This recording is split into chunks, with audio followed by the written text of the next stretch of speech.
आदाब नाजरीन, मैं हूँ आपका मेज़बान अब्दुल वाजिद और आप देख रहे हैं तस्नीम टीवी। नाजरीन, आज की हमारी खास पेशकश शख्सियत हिंद में आपका इस्तकबाल करता हूँ।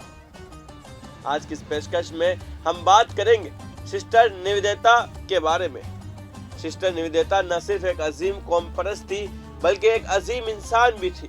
उन्होंने स्वामी विवेकानंद से मुलाकात के बाद हिंदुस्तान को अपना घर बनाया और अपनी पूरी जिंदगी बनी नौ इंसान की खिदमत के लिए वक्फ कर दी। वो अपनी मुख्तसर सी जिंदगी में कई सोब्रेकिट से मसा की गई थी, जहां रविंद्रनाथ टैगोर ने उन्हें लोक माता करार दिया, वहीं उनकी सरपरस्त स्वामी विवेकानंद ने उन्हें शेरनी कहा। उन्हें श्री अरुबंदु के जरिए अग्निशा या आग का शोला, इंग्लैंड में चैंपियन ऑफ इंडिया और हिंदुस्तान के तमाम लोगों ने सिस्टर भी कहा था।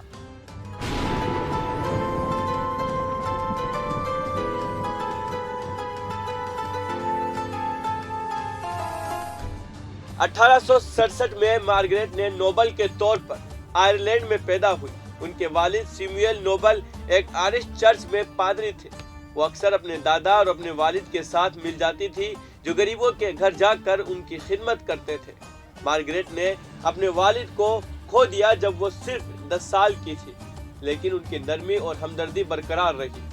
उन्होंने अपनी तालीम लंदन के चर्च बोर्डिंग स्कूल में हासिल की। बाद में उन्होंने हैलिफैक्स कॉलेज में दाखिला लिया, जहां आर्ट्स, अदब, मौसीकी और तबीयत समेत मुख्तलिफ मज़ामीन की तालीम हासिल की।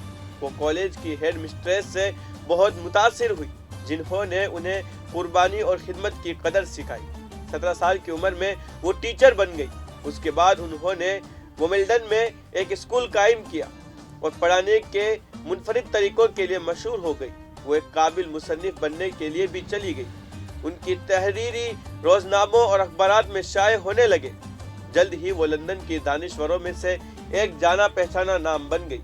उन्होंने मजहब पर मुख्तलिफ किताबों का मुतालबा भी किया, जिनमें बुद्धमत और मशरिक की दीगर किताबें भी शामिल हैं।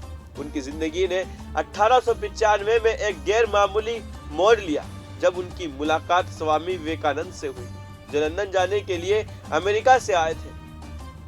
उन्होंने शिकागो में पार्लियामेंट ऑफ रिलीजन में उनके खौफनाक खिताब के बारे में भी मालूम हुआ, जिसने लाखों लोगों के दिल और दिमाग को अपनी लपेट में ले लिया। यहाँ तक कि वो राहिब के मुख्तलिफ तकरीबात में भी शिरकत करती थी। मशरिक की तालीमात में गहरी दिलचस्पी के बाइस वो विवेकानंद की तकरीर से मुतासिर हुई। उन्होंने बहुत सारे सवालात उठाए, जिनके जवाबात ने उनके शुकूक और शबहात को दूर कर दिया और मुकर्रर के लिए ईमान और एहतराम कायम किया। निवेदिता ने 1904 में अपने एक दोस्त को लिखा, फर्ज करे कि वो उस वक्त लंदन नहीं आए थे। जिंदगी एक बेसर ख्वाब की तरह होती, क्योंकि मैं हमेशा जानती थी कि मैं किसी चीज़ का इंतज़ार कर रही हूँ। मैंने हमेशा कहा है कि कॉल आएगी, और ऐसा ही हुआ। सीखने, खिदमत करने और लगन के लिए उनके शौक ने स्वामी को हिंदुस्तान आने की दावत देने पर आमादा किया।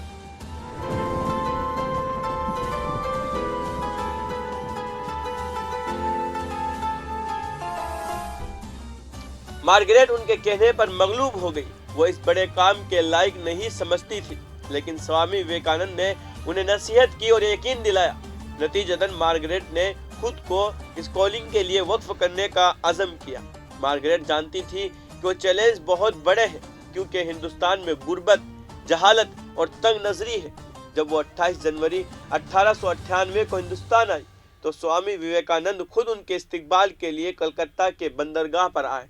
मार्गरेट ने दक्षिणेश्वर मंदिर का दौरा किया, वो जगह जहां रामकृष्ण ने अपनी साधना की थी।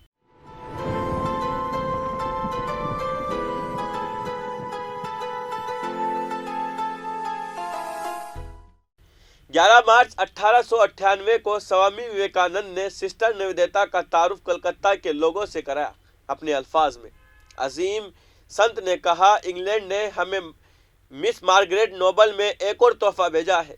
स्वामी विवेकानंद ने मार्गरेट को ब्रह्मचार्य की मन्नत में बाज़ाब्ता तौर पर शुरू किया और 25 मार्च 1898 को उन्हें निवेदिता का नाम दिया। उन्होंने रामकृष्ण की बीवी और रूहानी साथी शारदा देवी से भी मुलाकात की, جس نے تمام زبانی اور ثقافتی رکاوٹوں کو عبور کرتے ہوئے انہیں بنگالی میں کھوکی کی یا چھوٹی لڑکی کہہ کر گلے لگایا۔ انہوں نے اپنی پوری زندگی غریبوں اور پسماندہ افراد کی نجات کے لیے وقف کر دی۔ سسٹر نویدتا نے عوام کو تعلیم دینا شروع کی، خاص طور پر ان لڑکیوں کو جو تعلیم سے بڑی حد تک محروم تھی۔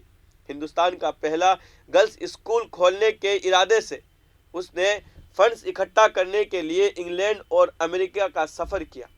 آخر کار وہ 1889 میں اپنی کوشش میں کامیاب ہو گئی اور بعد میں گھر گھر جا کر لڑکیوں کو اسکول میں شامل ہونے کے لیے کہا۔ اس وقت لڑکیوں کو اسکول بھیجنا ممنوع تھا، اس لیے ان کے پاس صرف بیوہ اور بالغ خواتین تھی، کیونکہ زیادہ تر مرد اراکین نے اپنی بیٹیوں کو اسکول بھیجنے سے انکار کر دیا تھا۔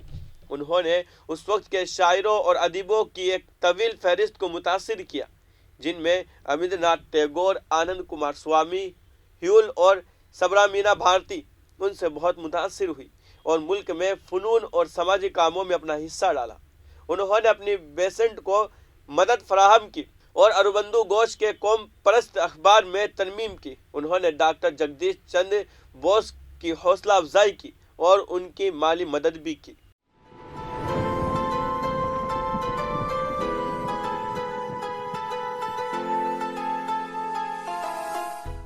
وہ بنگال کی تقسیم، سیلاب اور قحط کے دوران خدمت کے کاموں میں گہرا حصہ لے رہی تھی، تاہم ان کے انتھک شیڈول نے ان کی صحت پر اثر ڈالا۔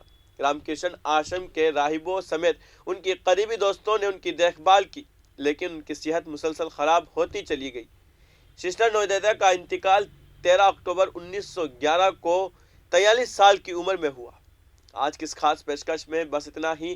مجھے دیجیے اجازت اور آپ دیکھتے رہیے تسنیم ٹی وی، آپ کے میزبان عبدالواجد کے ساتھ۔ اللہ حافظ۔